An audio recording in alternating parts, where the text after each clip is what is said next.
అమ్మ పూజ అయిపోయిన తర్వాత వినాయకుడు ఉద్వాసన పలికిన తర్వాత మీరు ఇందాక కూడా చెప్పారు వినాయకుడు మట్టి ప్రతిమ పెట్టుకోవడం ఉత్తమం అని చెప్పారు.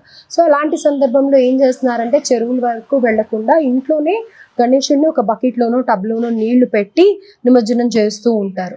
ఆ విధంగా చేయొచ్చు అంటారా, లేకపోతే దానికి కూడా ఒక ప్రాసెస్ ఏమన్నా ఉందా? ఏం లేదమ్మా, తప్పకుండా చేసుకోవచ్చు. ఎందుకంటే పర్యావరణం రక్షించడం మన మొదటి బాధ్యత కనుక చక్కగా మట్టి వినాయకుడిని పెట్టుకోండి, ఇంట్లోనే నిమజ్జనం చేసి ఆ నీటిని మనం ఉపయోగించే పూల కుండీల్లో వేశారనుకోండి, మట్టి అంతా కూడా అందులో మొక్కలు మొలకెత్తుతాయి. మనం అంటాం ఇంగ్లీష్లో ఎకో ఫ్రెండ్లీ గణపతి, అట్లా ఎకో ఫ్రెండ్లీ గణపతి అనుకోండి. అందుకని ఎటువంటి దోషం లేదమ్మా, చక్కగా నిమజ్జనం చేసుకోవచ్చు.